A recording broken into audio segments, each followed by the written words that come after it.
Centro de Innovación Social de la recién creada Agencia para la Superación de la Pobreza Extrema, quien nos va a decir qué es lo que está pensando el gobierno, qué es lo último que hay en ese tema. Ella es administradora de la Universidad de los Andes, con maestría en Psicología de Grupos de la Universidad de Barcelona. En segundo lugar, estará el doctor Ernesto Lleras, hablándonos de comunidades de aprendizaje como opción para la superación de la pobreza. El doctor Ernesto Lleras, a mí me sorprende con una hoja de vida de una, digamos, de ciencia dura. Es PhD en sistemas complejos, de MIT, y Master of Science en Comunicaciones de la Universidad de Pensilvania, ingeniero de sistemas. A mí personalmente me parece absolutamente interesante que desde las ciencias duras, ¿no?, estén abordando un tema como la innovación social, y él en particular es el coordinador de un grupo interinstitucional entre las universidades, tú me corriges, entre las universidades Nacional y los Andes, no sé si habrá alguna otra, sobre el tema de comunidades de aprendizaje, que es clave, como nos va a explicar, para esto de la superación de la pobreza. Sí, es un grupo interdisciplinar de ingenieros y científicos sociales. Por último, les hablaré yo. Fui economista, digamos, estoy en la maestría en literatura y ahora estoy muy involucrado en temas culturales, digamos, promoción del activismo cultural e intelectual, mucho aquí desde Mianinos, tratando de que Mianinos se convierta en una gran plataforma de discusión y de presencia de los nuevos temas y de las nuevas voces y de esos temas que no son los más audibles. La estructura va a ser 15 minutos cada uno de nosotros. Luego tendremos un tiempo para comentarios, preguntas del público y comentarios sobre la ponencia. Y luego la Arenera nos va a ayudar en una nueva actividad que creo que es lo que va a ser más innovador, ¿sí?, más de frontera en este tema de frontera. Creo que nos va a presentar una cosa que esperamos tenga una gran utilidad para el futuro. Doctora María Fernanda, perdón, Luisa Fernanda, por favor. Gracias. Bueno, yo no sé si esta cosa funciona. ¿Se oye bien acá? Sí, Pero se oye sin necesidad de micrófono. sí. ¿Se oye? Lo primero, acaba de llegar mi equipo. Cuando conformé el equipo, les hice una pregunta y me parece importante la reflexión. Que como ex uniandina y una profesora que marcó mucho mi vida, que se llama Connie Sánchez de Santa María, nos hicimos una pregunta a la cual yo ya tengo respuesta, y es: agradezco la invitación, agradezco la presentación de Carlos Jaime, pero prefiero que me presenten de la siguiente forma. Y cuando iniciamos el trabajo les dije: cuando ustedes se presenten a sí mismos, si no se presentan como lo que ustedes hacen o qué cargo tienen, si no se presenta desde lo que ustedes saben o que aprendieron o de qué universidad son, si no se presentan desde cuáles son sus relaciones, es decir, yo de quién soy hija, de quién soy mamá, de quién soy hermano, ¿cómo se presentarían? Y quiero hablarles de esto porque prefiero presentarme a mí misma como lo que yo soy, no lo que hago actualmente. Actualmente, por casualidad de la vida, soy directora del Centro de Innovación Social, pero la respuesta número uno que tengo es una respuesta que es inmodificable, y es: soy una mujer orgullosa de ser mujer. Me parece importante entonces presentarme desde ahí y hablarles desde ahí.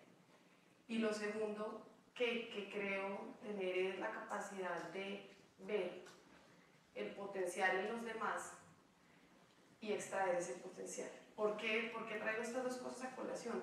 Detesto que me presenten como una doctora. Hay una doctoritis impresionante. El gobierno es todavía más marcada. Yo no soy una doctora. no soy doctora en medicina y no he hecho un doctorado como Ernesto que se merece el título. Yo no, yo soy una persona que por cosas de la vida llegó a este cargo y creo que es una actitud que es muy importante asumir, porque cuando uno habla de innovación social, me invitaban a dar una charla en Alpina, trabajé 5 años y medio en Alpina y habían traído unos expertos del BID y del Banco Mundial para un tema de un negocio social. Y la reflexión que yo siempre hago acá es ¿a quién reconocemos como experto? Es la primera reflexión que yo siempre hago. Cuando traemos a los expertos a hablar, ¿quién es realmente un experto? Porque si después de 3 años ustedes trabajan en un proyecto que va dirigido a las comunidades más desfavorecidas y todavía siguen presentando a la gente del BID del Banco Mundial y a mí misma como expertos, entonces ustedes no han entendido nada. No hemos entendido nada. Los expertos que están allá en la comunidad. Y usted, por cosas de la vida, tiene el privilegio de ir a aprender de ellos y de compartir sus experiencias con ellos. Esa es la primera actitud que yo diría, para hacer innovación social se necesita humildad. Humildad para reconocer al otro como un individuo que aporta igual conocimiento, que está en igualdad y muchas veces en superioridad de conocimiento práctico de la vida. Lo segundo que quería como compartirles es cuál es el sentido de propósito y todo esto antes de explicarles, de hablarles del gobierno. Quise hacerlo en el foro, no sé cuántas de las personas que están acá, y quisiera como así un rápido sondeo, saben qué es innovación social.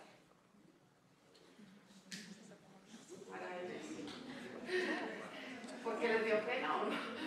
¿Cuántos estudiaron en el foro? Ok, o sea, ¿cuántos después del foro todavía no saben qué es innovación social? O sea, hice varias preguntas. ¿Cuántos saben qué es innovación social? Nadie levantó la mano.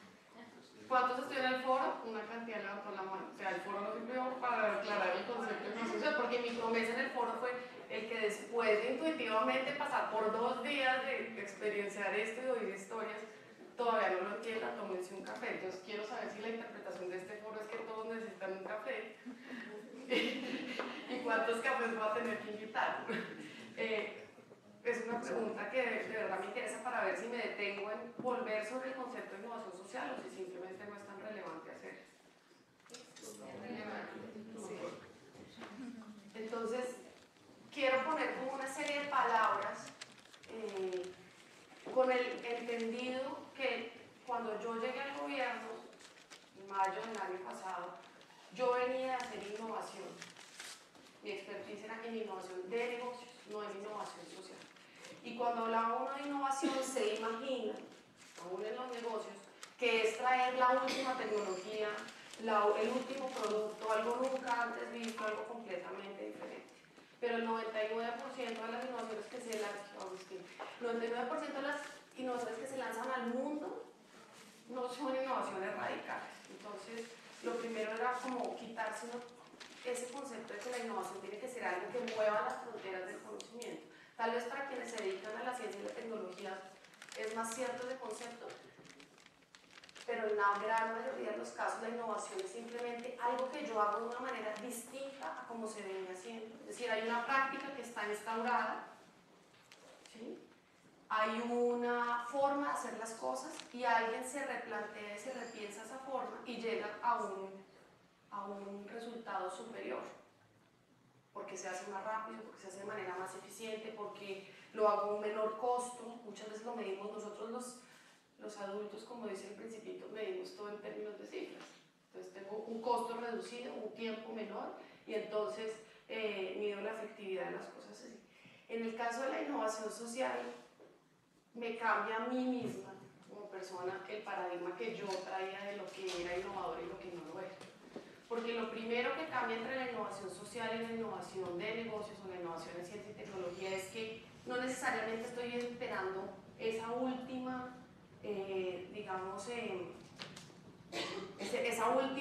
esa novelería o esa novedad que cambia lo existente, sino que estoy esperando que el resultado del ser humano que hay detrás de haber pasado por un proceso sea diferente. Entonces, ¿qué quiero decir con esto? Una innovación social puede ser un movimiento, como en en su época pueden ser los movimientos que propenden por todo el tema medioambientalista, por ejemplo, o por la igualdad de los derechos de la mujer, que empiezan en una marginalidad y entonces ahí se me sale el psicólogo. Yo estudié por cierto nivel de gusto estadística adicional a lo que tenía que estar, y siempre cuando uno está en estadística le dicen que uno tiene que hacer como una especie de correlación, ¿no? Y entonces hay una cantidad de puntos que trazan una línea y le dicen, no, es que esto se comporta relativamente de la misma manera. Y siempre hay por acá unos puntos en donde la estadística le dice a uno, no, esto omítalo, porque esto que está acá no nos permite concluir, no nos permite sacar una conclusión. Justamente las innovaciones empiezan así, así. Son seres humanos o movimientos o organizaciones que normalmente se salen precisamente de la norma, que alguien los tacha como que están locos, como que están desviados. De hecho, en estadísticas son así, desviados. Esta es una desviación de la norma. Están desviados. Y empieza en la marginalidad. Y a partir de, y es un individuo o una organización que empieza a decir, esto no está bien. No está bien que estén las mujeres excluidas, no está bien que la mujer no tenga derecho al voto, no está bien, no sé si leyeron estos días el periódico, una mujer en Arabia Saudí que ha ido varias veces a la cárcel por decir, yo creo que tengo derecho a manejar un automóvil, exacto, a conducir.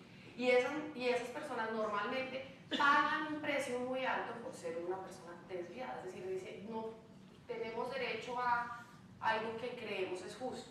Y en ese momento estas personas empiezan una lucha, casi siempre contra el status quo, y empiezan a ganar adeptos, Entonces, las innovaciones empiezan en la marginalidad y algunas de ellas, cuando trascienden, digamos, y son exitosas, pasan a ser las masas. Entonces, cuando hablamos de los servicios sociales, hoy que la educación sea gratuita para nosotros es un hecho, pero cuando hace 50 años no lo era, fue porque alguien cuestionó el hecho de que la educación tenía que ser gratuita. ¿Sí? Entonces, ese es el primer, digamos, punto importante en la innovación social, que empieza con los seres humanos y todo el proceso se hace con seres humanos. Entonces, son los colectivos los que encuentran los problemas o las oportunidades, los que generan las soluciones, los que entran a implementar esas soluciones, los que se debaten por los, y esa es la parte más importante. Yo decía que la pregunta que oí ahora que citaron para venir acá es si competencia o colaboración, y yo creo que depende de la competencia. Nosotros, y en los Andes, lo digo particularmente, nos enseñaron a ser competitivos, y no solo competitivos, sino individualistas, y ese es el paradigma con el que por lo menos yo me eduqué. Y creo que de un momento a otro se le pide a la sociedad que sea colaborativa. No nos dicen cómo, no nos educan para hacerlo, pero entra un nuevo paradigma, que es el paradigma de la colaboración, y todo el mundo habla de la colaboración. Y para ser, como se habla de la innovación, y para ser innovador, entonces hay que saber colaborar. Y yo digo que no tenemos que ver el mundo de esa manera tan dicotómica. Si uno habla de competencia desde el punto de vista del individuo que es competente, entonces creo que no tenemos que hacer esas selecciones entre lo uno y lo otro. Uno de los problemas más grandes que existe para la innovación social es justamente esa incapacidad de lograr un acuerdo colectivo. Entonces, como yo pretendo que la innovación al final lo que pretende es que nosotros como colectivo lleguemos a un acuerdo en donde cada uno de nosotros seguramente no va a tener el 100% de satisfacción, pero vamos a llegar a un 90% compartido, ahí es donde radica la principal barrera de la innovación social, en que lleguemos a un acuerdo de qué es mejor, qué es más satisfactorio para nosotros como colectivo. Entonces, siempre pongo el ejemplo de un parque. Vamos a hablar de qué queremos hacer con este parque. La mamá que tiene niños dice, yo quiero que mis niños puedan ir a jugar y yo esté tranquila mientras ellos están jugando. La persona que es deportista querrá seguramente que le pongan unas máquinas para hacer ejercicio. que quiere salir a pasear el perro, pues quiere entonces que no. ¿Cómo hacemos para llegar a un consenso? La innovación social pasa por identifico una necesidad, no necesariamente un problema, y ahí es una cosa importante, es desde dónde queremos partir, desde la deficiencia o desde la oportunidad. Muchas veces los paradigmas de innovación parten desde la deficiencia, desde el déficit, desde la barrera o el problema que tengo a superar. Esa es una forma de hacerlo. Otra es, ¿cuál es la oportunidad que aún está ahí y que no ha sido debidamente aprovechada? Como colectivo nos ponemos de acuerdo en cuáles son las posibles soluciones y la visión que tenemos de este país. ¿Cómo solucionamos los conflictos? ¿Cómo nos sentimos grupo? ¿Cómo nos reconocemos como un colectivo? ¿Cómo como colectivo llegamos a proponer unas soluciones? ¿Cómo manejamos el conflicto cuando la señora del perro se encuentra que el perro puede morder al niño y entonces ahí empiezan a salir las distintas cosas que deberían surgir? Y luego cómo entonces repartimos todos los beneficios de haber hecho este proceso. Por eso la innovación social normalmente se toma años. Nos dicen que en un horizonte de tiempo, que la innovación de negocio sería ridícula, por eso digo que los horizontes de tiempo son importantes. El primer horizonte de tiempo en innovación social, que es la inmediata, es lo que está más o menos entre un año. El horizonte de mediano plazo es de 3 a 5 años, de largo plazo es entre 10 y 20 años, y hay uno cuando se está hablando, por ejemplo, de cambios climáticos o temas de pensiones, son intergeneracionales. Entonces, mi primera inquietud es qué tanto estamos dispuestos a esperar los tiempos que requiere la maduración de la innovación social. Cuando yo estoy parada desde este lado, es una pregunta como que les quiero dejar así. Como son cambios que implican cambios humanos y cambios sociales, toman tiempo. Y ese es un mensaje supremamente importante. Nuevamente el tema de cooperación, colaboración y competencia. Entonces, para entrar ya como en materia en términos del gobierno, no sé cuántos minutos me quedan, por favor, no quisiera pasar porque además empezamos tarde. ¿Cuántos? Listo, o sea, me quedan 2 minutos. Desde el gobierno, ¿cuál es el rol del gobierno en todo este tema de innovación social? Yo uso 3 metáforas para explicar nosotros cómo concebimos el centro. La primera metáfora es, somos una silla con 3 patas. No se pinta muy bien. La primera pata del centro, te va a aclarar que el Centro de Innovación Social está ubicado dentro de una agencia que se llama la Agencia Nacional de la Superación de la Pobreza Extrema. No quiere decir esto que el gobierno nacional entonces vea la innovación social como una estrategia para superar la pobreza extrema. Son 2 cosas distintas.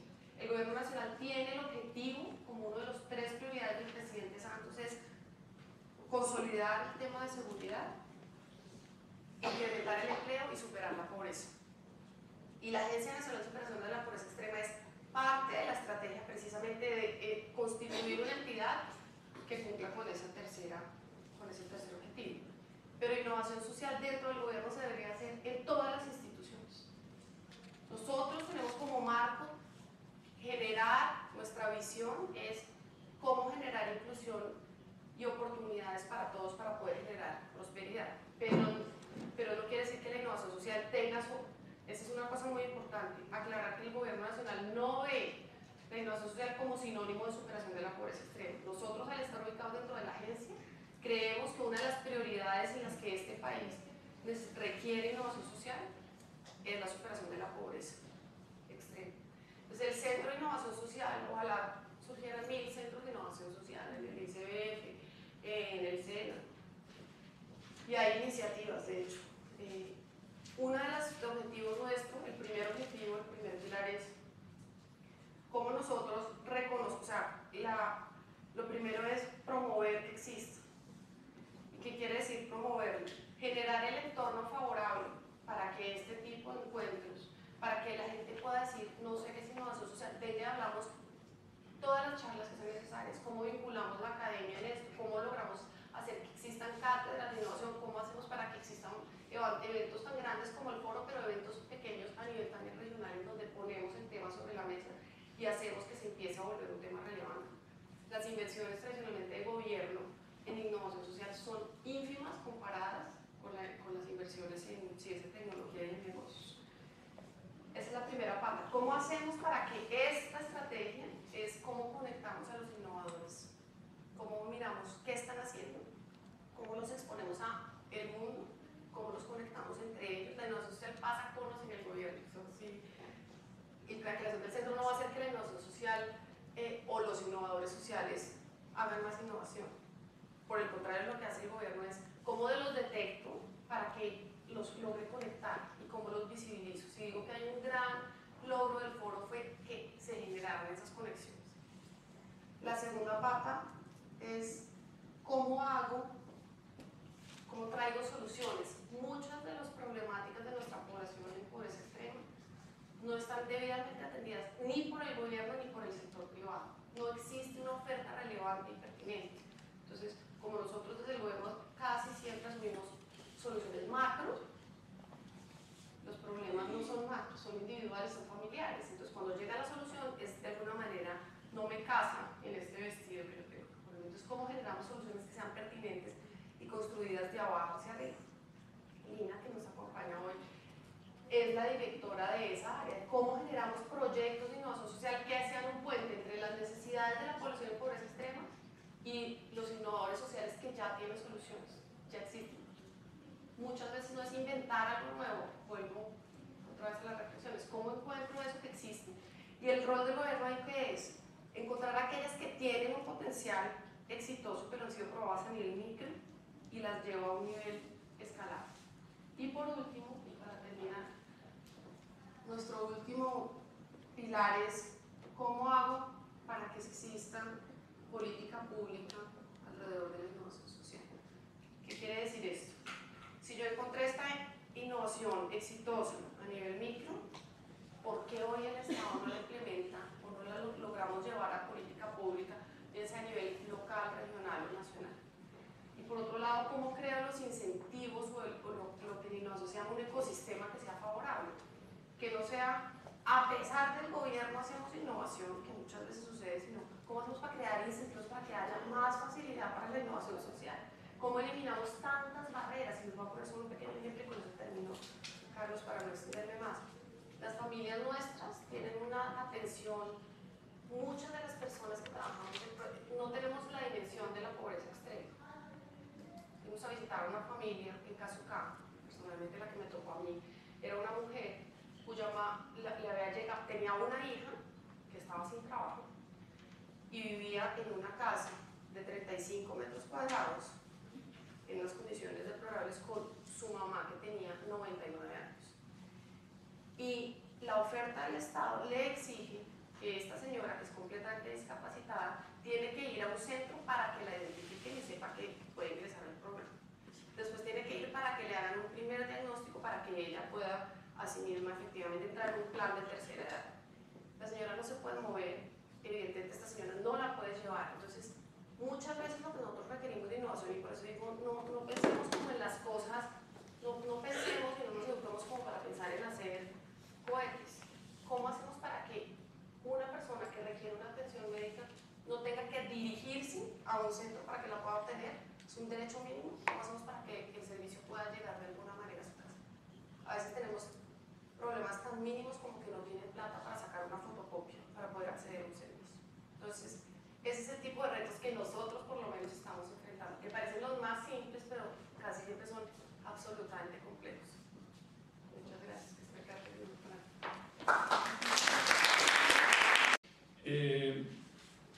El tema de las comunidades de aprendizaje es lo que venimos trabajando, ha ido evolucionando. Al principio trabajábamos también como tú con empresas, con MIPYMES, la columna vertebral de la economía colombiana son las pequeñas y medianas empresas y microempresas, eso que llaman trabajo informal, tiene mucho que ver con las microempresas y es tremendamente importante y creo que no se ha sabido ver.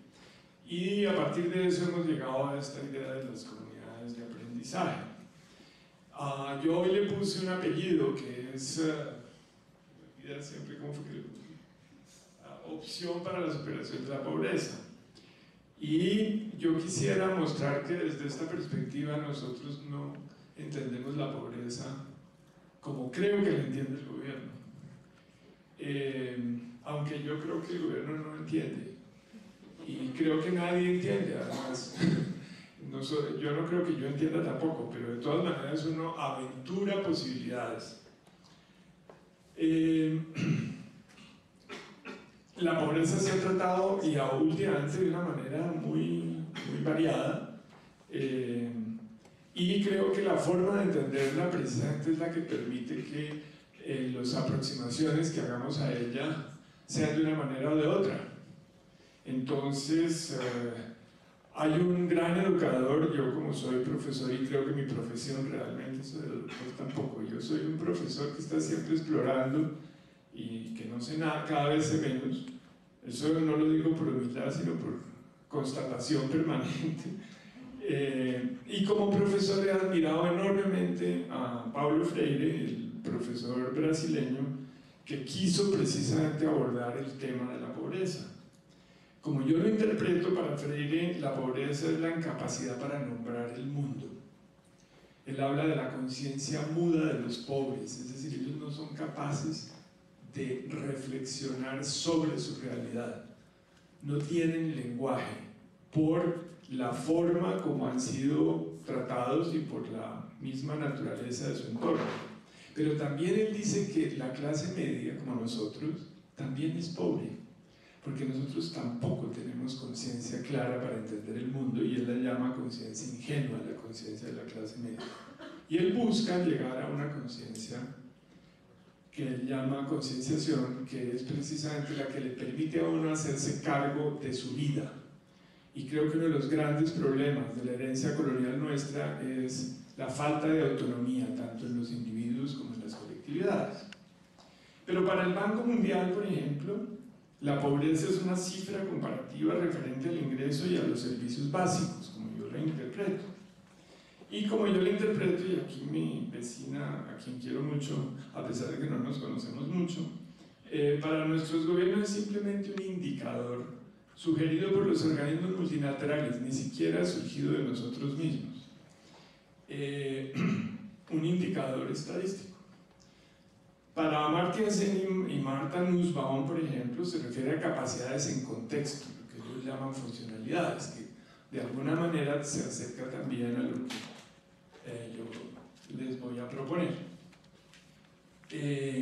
¿Cómo la entendemos desde nuestra realidad y en la forma como nosotros, desde la perspectiva de un trabajo con mucha gente, con muchas empresas, en muchas comunidades, hemos llegado? Vemos a la pobreza como la incapacidad de hacerse cargo de la propia vida, no como la carencia de bienes materiales.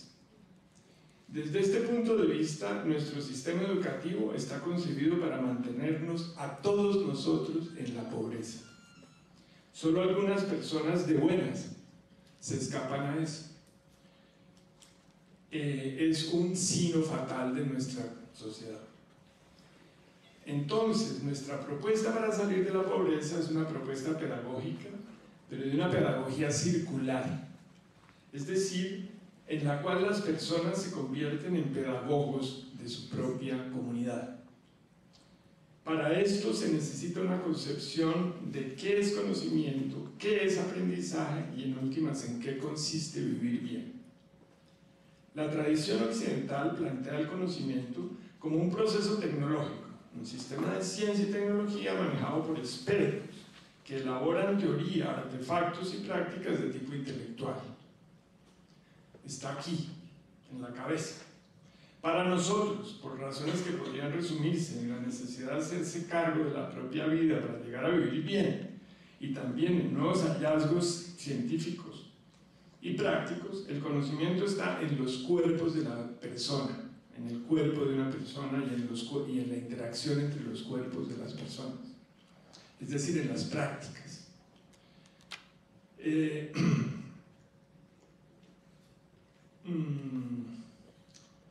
Y esos cuerpos, ¿cómo se relacionan para construir espacios de sentido? Es decir, espacios que para esas personas signifiquen algo en sus vidas, y sean un ámbito de crecimiento personal y colectivo. No excluimos a las comunidades científicas, por supuesto, nosotros somos parte de una de ellas, pero privilegiamos la capacidad de las personas y los colectivos para hacer uso del conocimiento a partir de su propia construcción de espacios de sentido. En esto, por ejemplo, Mao Zedong tuvo una brillante intuición en la China en los años 50 cuando dijo: no dejemos entrar tecnología foránea, primero tratemos nosotros de embarrarla harto y después, cuando ya sepamos qué es lo que queremos, miremos lo que han hecho otros. Yo creo que eso es muy inteligente.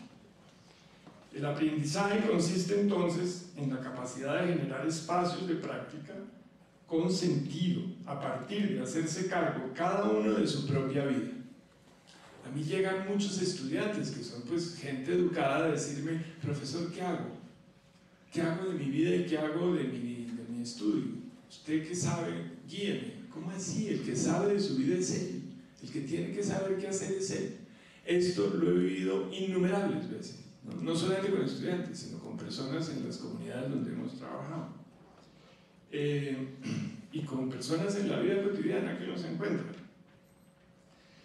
Es decir, en últimas, el aprendizaje consiste en la capacidad de hacer mundo con los demás, de construir el mundo en el cual nosotros vivimos con los demás, y eso genera unas ruedas de aprendizaje permanente. Y esto, desde nuestro punto de vista, es vivir bien. Esto no sé cómo se maneja. ¿Será así? No fue así.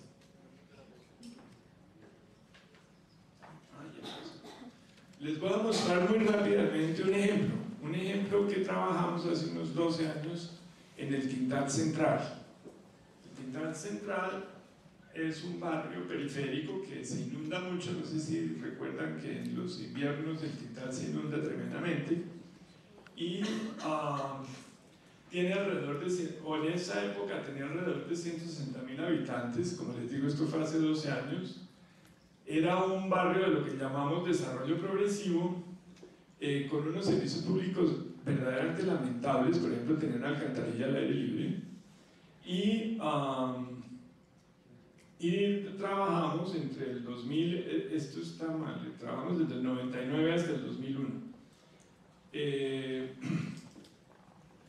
Aquí tenemos una foto del barrio, que no se ve nada, claro. Y aquí lo que quiero mostrar rápidamente es cómo llegamos a esto, a través de convocatorias a la comunidad. Primero hicimos paseos por la comunidad, charlando con las personas en la calle. Después estas personas nos conectaron con familias. Esto lo estoy dando como un ejemplo. Nosotros hemos hecho muchos trabajos de este estilo y hemos variado según el caso en cada uno de ellos. Contactos con instituciones claves, como por ejemplo el cura o el droguista. Los droguistas en los barrios son importantísimos, o en las droguerías o cosas de ese estilo. Líderes juveniles, asociaciones que fuimos detectando. Luego convocamos a la comunidad diciéndoles: ustedes están interesados en hacerse cargo de su propia vida, nosotros no les vamos a dar nada, vamos a trabajar con ustedes para ver cómo hacemos para compartir nuestro conocimiento de cómo construir empresa y cómo lograr que las empresas que ustedes construyan les permitan hacer un sistema de vida que por lo menos tenga ingresos. Y después van a ver ustedes que esto es el primer paso, pero hay muchos pasos. Y definimos algunas necesidades y llegamos a hacer una organización a partir de las personas. Al principio fueron unas 200, 300 personas. Terminamos trabajando con un grupo de 50, los demás se aburrieron y se fueron. Y armamos un proyecto con ellos. El proyecto lo armamos a partir de las propuestas de ellos, y ese proyecto se fue. Al principio la gente no sabe ni qué es lo que quiere, pero en la medida en que va mirando lo que hace, va aprendiendo a darse cuenta de qué es lo que quiere. Y este es un punto fundamental. Ninguno de nosotros sabe qué es lo que quiere, sino en la medida en que lo está diseñando. Esa es una de las enseñanzas que además ya lo habíamos aprendido de otros maestros anteriores en la literatura y eso, pero aquí uno lo ve en la práctica. Es como cuando uno, por ejemplo, quiere comprar un vestido, uno no sabe bien qué quiere, pero si se lo va a mandar a hacer a un sastre, uno le dice, mire, córtele aquí, quítele allá, póngale este bolsillo, esto no me cuadra, cosas de ese estilo, y uno va descubriendo qué era lo que realmente quería. Así hicimos esto. Entonces emergió una oferta de parte de ellos mismos, y este es un punto muy importante porque esto no es una intervención de unos ajenos que vienen de la universidad, sino es un trabajo conjunto, hombro a hombro, a partir de una propuesta que nosotros hicimos. Ellos han podido negarla. O sea, no es una intervención. Esto yo quiero hacer énfasis porque en Colombia hay mucho la necesidad de intervenir a los supuestamente pobres, y eso es una forma de dominación que a mi juicio es inaceptable moral, éticamente y además humanamente.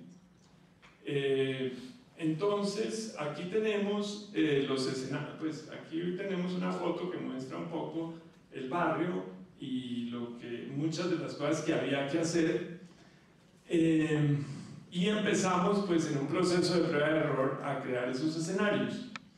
Entonces comenzamos a armar las empresas, el bachillerato técnico secundario, las alianzas y el ámbito político. Estos son puntos importantes porque la gente va descubriendo, por ejemplo, su capacidad de hacer alianzas, su capacidad de descubrir una cantidad de riqueza que hay en su comunidad, como por ejemplo colegios, como por ejemplo el SENA, como por ejemplo la universidad nuestra y otras universidades como la Distrital y la Nacional, que ellos fueron descubriendo, van descubriendo además que existe la ciudad.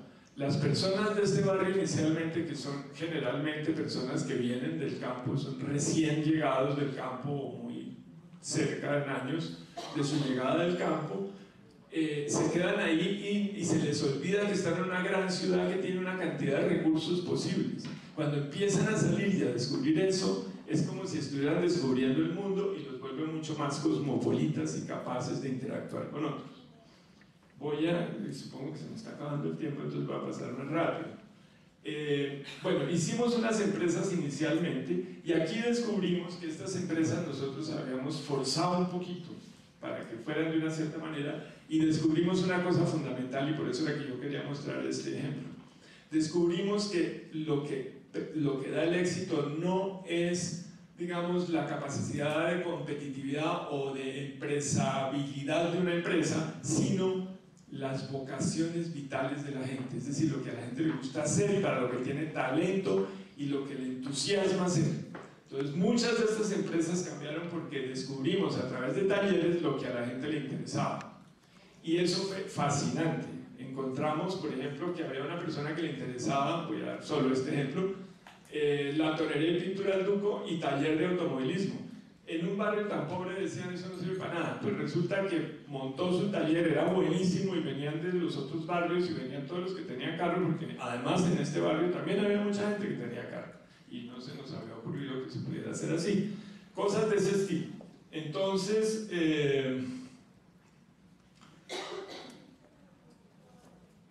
aquí mostramos que la comunidad se convierte en un ámbito de aprendizaje, en un espacio de aprendizaje, tiene un currículo técnico, pero ese aprendizaje no es en escuelas, es en los sitios, en las empresas. Entonces nosotros decimos que estamos tumbando los muros de las escuelas en las comunidades de aprendizaje, porque son las gentes mismas en sus sitios de trabajo o en sus hogares donde desarrollan las aulas, donde desarrollan la capacidad de aprender, y aprenden haciendo. Entonces aquí tenemos electricidad, albañilería, carpintería, etc. Y lo que llamamos el currículo básico, que yo sí creo que es importante hacer énfasis porque descubrimos, y eso lo hemos venido descubriendo pues en estos últimos años, que hay relaciones fundamentales. Observar, por ejemplo, cómo hago yo las cosas y observar mis errores. Eso me permite mejorar cada vez más mi trabajo y compartir eso con los demás. Y es muy importante lo que nosotros llamamos darse cuenta, es decir, hacer conciencia de los errores que se cometen. Es fundamental tener capacidades de gerencia, capacidades, por ejemplo, de sumar y restar la plata que entra y la que sale, capacidades de organizar a las personas en su trabajo, capacidades de crear planes de trabajo, de explorar mercados, de explorar tecnologías, etc. En esto nosotros nos copiamos del MITI de Japón, donde el gobierno da asesoría tecnológica y asesoría de conocimiento a las empresas nacientes. Entonces buscamos hacer alianzas, por ejemplo, con el SENA, que tiene ese servicio y que la gente de aquí no lo conocía. El SENA iba al sitio, y en otras ocasiones hemos tenido la misma experiencia, que el SENA va a los sitios. Aprender a negociar es un punto fundamental. La gente tiene que aprender a negociar con el gobierno y tiene que aprender a negociar cómo recurrir a, cómo lograr los recursos que necesita.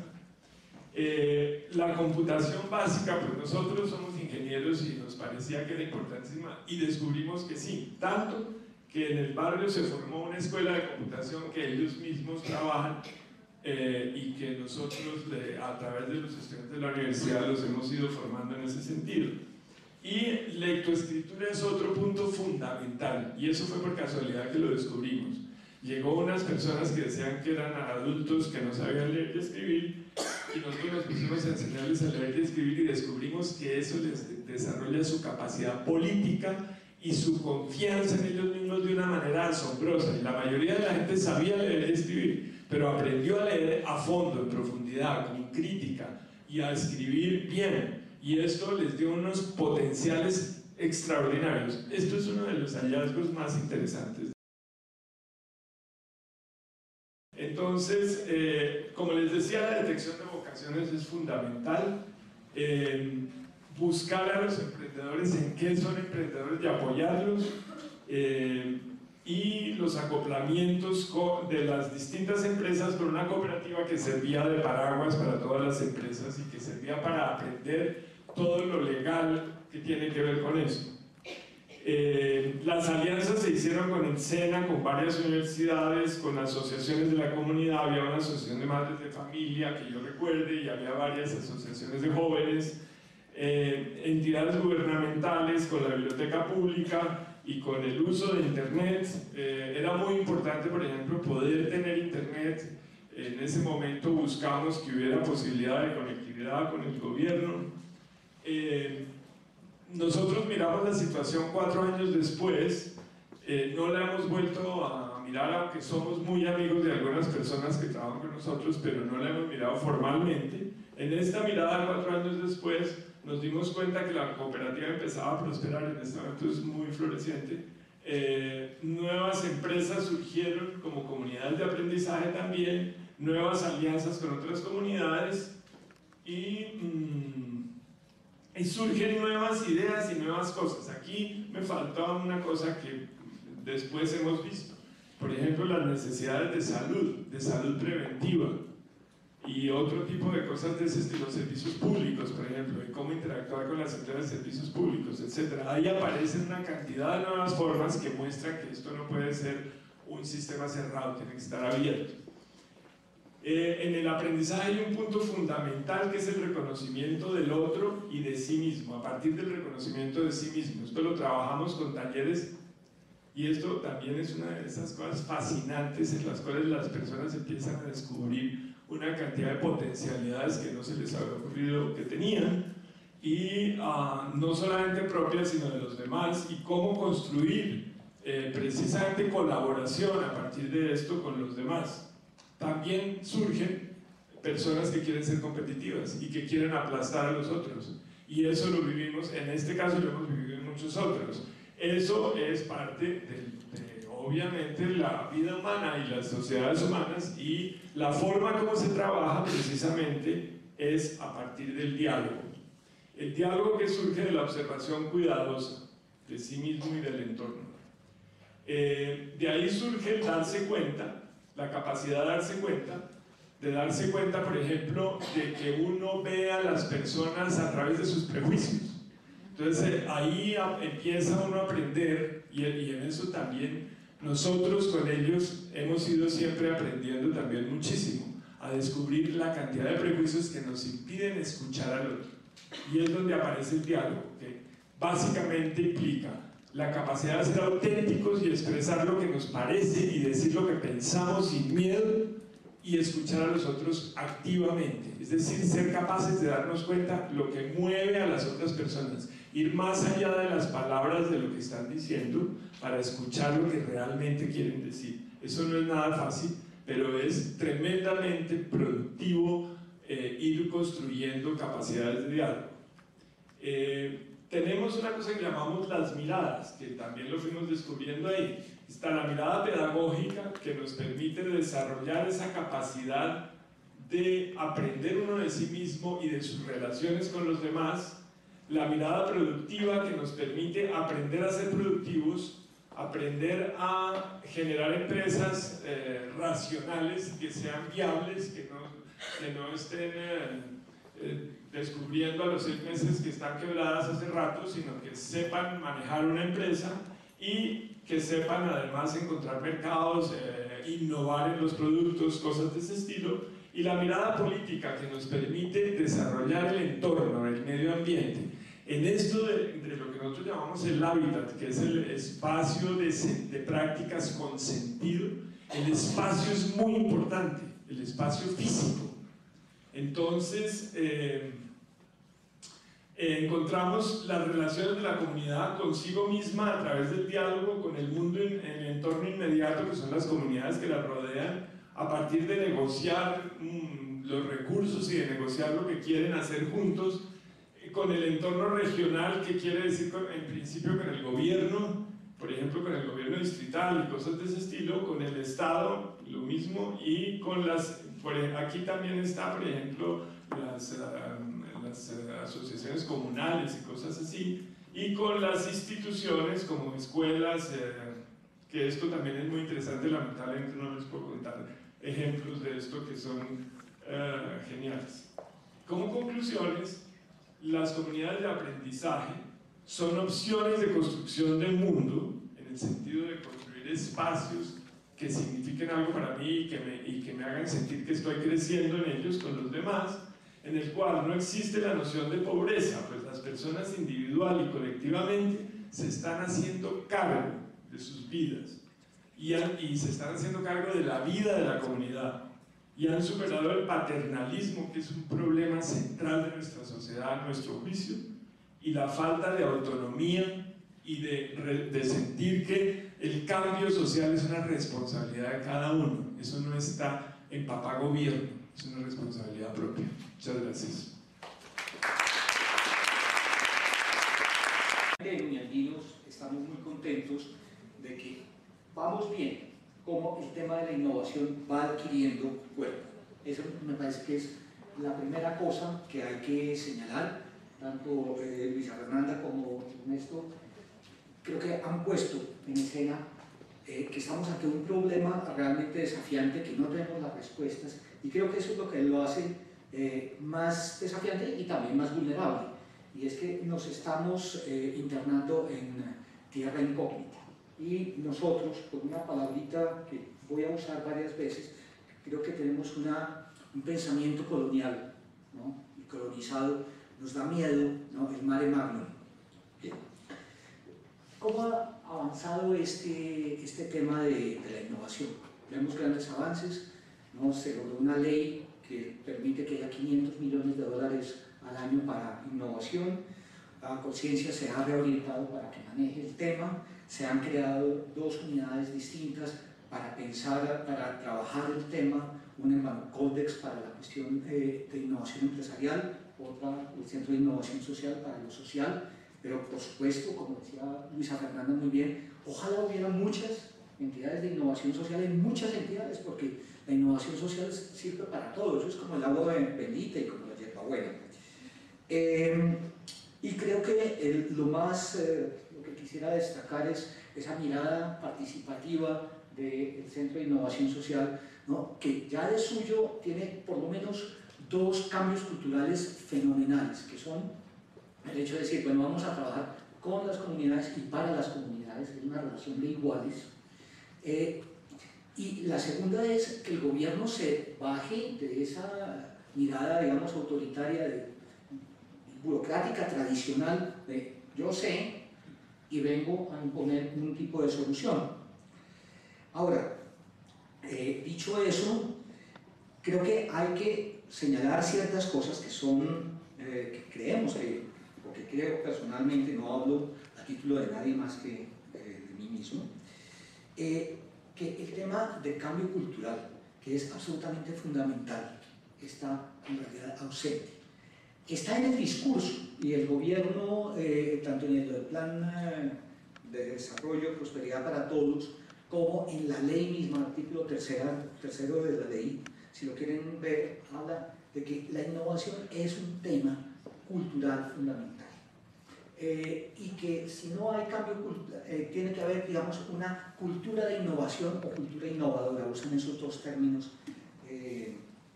Y creo que si no se hace así, este ejercicio de la innovación va a ser medio fosforitos prendidos en la noche, cuando podría ser una cosa realmente transformadora. ¿Sí? Creo que si la sociedad, y por eso preferiría no hablar del gobierno, y por eso me parece interesante estas miradas, que no es que papá gobierno deba hacer, no, creo que nos tenemos que apersonar todos para ver la innovación como un verdadero tema de la comunidad, y por eso en Uniamigos que la hemos empujado. Por ejemplo, en los temas del Centro de Innovación Social, ¿no? A mí me preocupa, pues uno dice, carambas, ¿cómo va a luchar el centro y el ANSPE, ¿no? frente a las burocracias en todo el país que están acostumbradas a mandar, ¿no? Y porque no es el centralismo bogotano, ¿no? En cada región hay el mismo centralismo de Medellín, de Cali, ¿no? Eso se repite. ¿Por qué? Porque es que nosotros somos culturas, somos seres culturales. Entonces, nosotros repetimos una serie de ideogramas que tenemos aquí adentro, ¿no? y se van produciendo solitos. Y las instituciones se hacen a imagen y semejanza de lo que tenemos acá. Entonces, cuando somos violentos, pues, todas nuestras acciones son violentas. Entonces, ojalá esas buenas intenciones del Centro de Innovación Social no puedan superar una inercia de las burocracias, ¿sí? Y eso, ¿cómo se modifica? Hay que hacer cambio social. Me preguntaría también cómo está impactando el Centro de Innovación Social al resto del Departamento de Prosperidad Social, que es el más cercano, ¿sí? Son sus, digamos, hermanitos, ¿sí? Porque uno podría decir, y traigo simplemente a colación, está saliendo en estos días la licitación para centros de innovación educativa regional del Ministerio de Educación Nacional, y me lo dijeron, es que yo lo descubrí, me encontré con un técnico y me dijo, mire, eso es el mismo tipo, ¿no? Es el mismo tipo de actividad, ¿no? De ir porque es para formar a 15.000 docentes de educación básica y media en usos pedagógicos de TICS. Entonces vienen unos profesores y les dicen, mire, esto se maneja así, así, así, ¿no? Y van a formar 15.000. De manera que el que tenga la palabra innovación no quiere decir que haya innovación en los términos estos de trabajar con y para las comunidades. Yo pienso que en forma muy escueta, para que haya innovación, hay que tener esa cultura. ¿Y qué es innovación? Rápidamente, yo diría que es un pensar y actuar diferente. Voy a ponerlo en 3 palabras. Pero para pensar diferente, yo creo que hay que tener 5 elementos básicos, si no las cosas no resultan. Hay que tener un pensamiento crítico, hay que tener creatividad, hay que tener conocimiento, hay que tener una capacidad de comunicación y la capacidad de cooperar. Sin eso es muy difícil pensar, y para actuar, además de esas facultades, creo que hay que establecer una nueva relación con el otro y con lo otro, ¿sí? Si uno sigue actuando de la misma manera que ha actuado siempre, pues no va a haber la innovación, no va a ser sino un discurso, si acaso. Tiene que cambiar las formas en que se relaciona con el otro y con lo otro. Y creo que ahí Ernesto señalaba cosas como la responsabilidad, el respeto y el reconocimiento por el otro y por el otro son, digamos, parte de un mantra que hay que desarrollar, muy importante. Permanentemente el sector privado está produciendo, está haciendo, está incidiendo en la cultura. ¿Cómo? La publicidad es el mejor ejemplo. Y las comunicaciones y los noticieros y las producciones de los medios masivos. Es una producción permanente y consciente de hacer cultura. A ti te dicen, tú eres feliz comprando o consumiendo tal cosa, teniendo tal estilo de vida. ¿Y por qué el Estado no lo hace? Es que los Estados sí lo hacen, pero tienen que tener decisión. Ejemplo, bueno, hay muchos ejemplos, pero voy a poner uno. En Argentina, cuando comenzó la inmigración masiva en el siglo XIX, ojo, hacia 1870, 3/4 partes de la gente que vivía en Buenos Aires no hablaba español. Sí, con eso se digo todo. ¿Qué hicieron? Dieron educación pública, obligatoria y gratuita, y absolutamente homogénea para todos. Entonces inventaron una cosa que se llama el guardapolvos blanco, y todos los niños y niñas, ¿no? Eran uniformes. Eso hizo que ya no fueran hijos de italianos, de judíos, de rusos, sino eran argentinos que además les enseñaban a hablar español a sus papás. Años después, el gran poeta del argentino de principios del siglo XX hizo una cosa increíble y erigió el Martín Fierro, ¿se acuerdan ustedes? ¿No? El poema épico, lo erigió en la épica argentina y al gaucho en el mito nacional. Y entonces todos los argentinos que estaban llegando, que seguían llegando, se volvieron gauchos, porque era la forma de expresar que soy argentino. Entonces sí se puede hacer política cultural.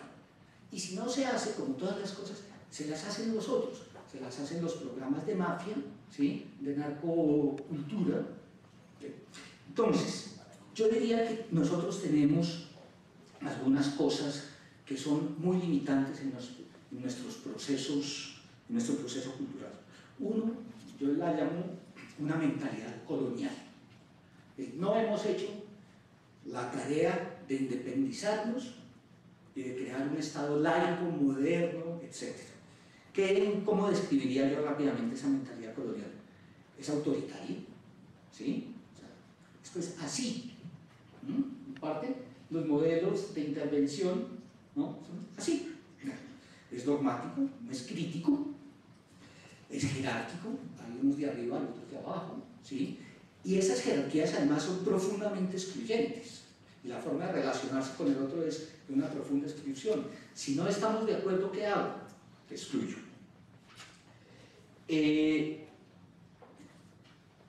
La mentalidad colonial es muy apreciativo de lo ajeno, de la metrópoli, de lo ultramarino, no de lo propio.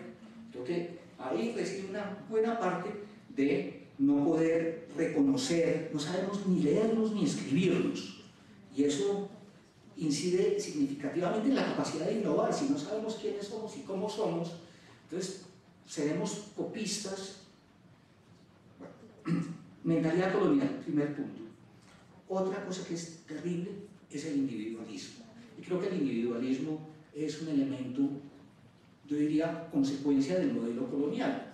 Modelo colonial en que hay unos discursos, ¿no? Hay unas leyes, protecciones, etc., pero que no se cumplen, ¿sí? Y entonces está mentalizado. Es una frase como desde el siglo XVI, esa de que se obedece pero no se cumple. Sí, hay leyes para todo, pero ¿qué importa? Cada uno tiene que ir, sálvese quien pueda. Y creo que hay un tercer problema muy grave con esto de la cultura, que es un bien público y nosotros no hemos aprendido a valorar los bienes públicos, porque los bienes públicos en general terminan siendo el botín de quien puede acceder a ellos. Bueno, entonces yo diría que para hacer un proyecto cultural, un cambio cultural, hay ciertas cosas para reconocer y para echar adelante. Y la primera, yo diría, es que es un desafío intelectual para la academia y para todos los que trabajan, que es la condición mestiza de esta sociedad. Nosotros, y Colombia es de los sitios particularmente mestizos, ¿sí? Aquí nos hemos mezclado muy fuertemente, y el mestizaje es terriblemente complejo para la academia y para la institucionalidad, porque el mestizaje borra las fronteras, entonces las esencias, que son, digamos, o las categorías que son esenciales para trabajar desde la academia, no sirven para aprehender los fenómenos. Para la academia es muy difícil poder manejar eso, entonces por eso las actividades multidisciplinarias son una forma importante para acceder a estos conocimientos. Ahora, eso, diría yo, nos pone en una circunstancia de que, bueno, ¿y cómo vamos a hacer un cambio cultural consciente? Una academia que tiene esas dificultades, un gobierno que ha andado mucho en formalizar una serie de cosas de innovación, pero que tiene unas urgencias enormes por resolver. Le quedan, ¿cuántos? 2 años y ¿cuántos meses? Es increíble cómo se va el tiempo. ¿Y cuántos pobres tienes que 350.000 familias? El desafío es monstruoso. Posiblemente ya el que piensa pierde. Hay que comenzar a actuar y entonces creo que es para nosotros, para la sociedad civil, los que tenemos que seguir empujando esto, que con una colaboración muy estrecha con la academia, y para decirle al gobierno, bien, no se le olvide esto del cambio cultural. Sin cambio cultural serán fosforitos prendidos, ¿no?, en la noche. Y creo que las comunidades de aprendizaje, por un lado, pero yo creo que la gestión del conocimiento, que es una disciplina que en las academias está desarrollada, puede ser una de las cosas absolutamente esenciales para transformar eso que ustedes conocen, que son aprendizajes, ¿sí?, transformarlos y elevarlos a la categoría de conocimiento. Y yo diría, si eso pudiera ser posible, sería fantástico que tanto activismo social que ha logrado desarrollar el país en estos últimos años, en los últimos 20 años, que gracias a ese activismo el país se mantuvo sin quebrarse, pero que esos aprendizajes pasen de la categoría de aprendizajes individuales a un conocer colectivo de tal manera que nos podamos beneficiar y poder replicar en tanto sea replicable estas experiencias. Tengo otras cosas para decir, pero el tiempo se acabó. Mil gracias por su paciencia.